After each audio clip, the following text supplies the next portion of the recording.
काय महिलांना लाभ भेटत आहे?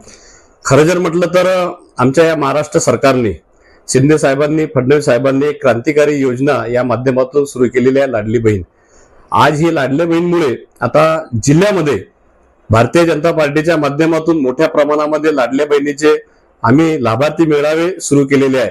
आज मी पाहून राहिलेलो आहो तर हर मेळाव्यामध्ये लाडली बहीण लाभार्थ्या मेळाव्यामध्ये हजारोच्या संख्येने आमच्या बहिणी येऊन राहिलेल्या आहे.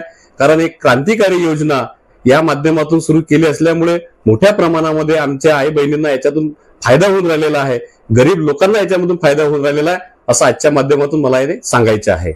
काय काय महिला भाऊ असं म्हणजे त्या त्रुटी काढत आहे की आम्ही सर्वात आधी फॉर्म भरलेले आहे, आम्हाला पण पैसे आलेले नाही, तर याचं काय कारण असू शकतं? खरं जर म्हटलं तर याचं कारण एक आहे की आमच्या ज्या आई बहिणींचे जे अकाउंट आहे, एक तर त्यांच्या केवायसी झालेलं नाहीये किंवा आधार कार्ड त्यांच्या त्या बँकेच्या खात्यासोबत लिंक नसल्यामुळे ते त्यांना पैसे येण्यामध्ये कुठेतरी अडचणी होत आहे. पण आमचे सर्व कार्यकर्ते त्यांच्या ह्या अडचणी दूर करण्याकरता लागलेले आहे आणि 29 तारखेनंतर सर्वांच्या अकाउंटमध्ये सर्व पैसे आमच्या आई बहिणीच्या खात्यामध्ये जमा सुद्धा होणार आहे. लाडली बहीण योजना जसं कितीतरी महिला आपण मेळावा घेत आहे, त्या मेळाव्यामध्ये त्यांना त्याचा लाभही भेटत आहे. पण जे 60 वर्षानंतरचे आहे आणखी जे महिला आहे त्यांना जे संजय निराधार योजना पाहिजे किंवा आणखी काही योजनेचा लाभ मिळावा, त्यासाठी आपण काही मेळाव्याचा उद्देश राहील?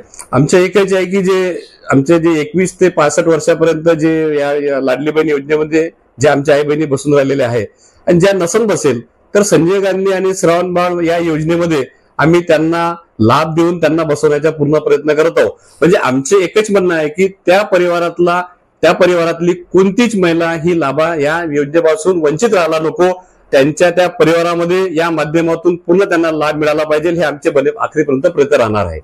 भाऊ, येणारी विधानसभा जवळ आलेली आहे, आपलं नाव चर्चेत आहे, काय सांगाल?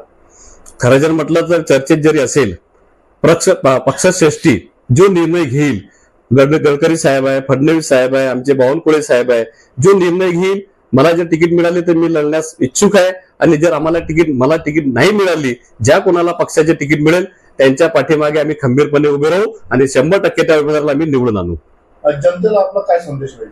जनतेला एकच संदेश राहील की या माध्यमातून, तुमच्या सर्वांच्या माध्यमातून, की जो कोणी आपल्या पाठीशी उभं राहत असेल, जे आपले कामं करत असेल, सुखादुखामध्ये आपल्या सोबत राहत असेल, तुम्ही सुद्धा त्यांच्या पाठीमागे खंबीरपणे उभे राहा आणि अशाच लोकांना तुम्ही निवडून द्याल, ही आजच्या माध्यमातून मी विनंती करेल.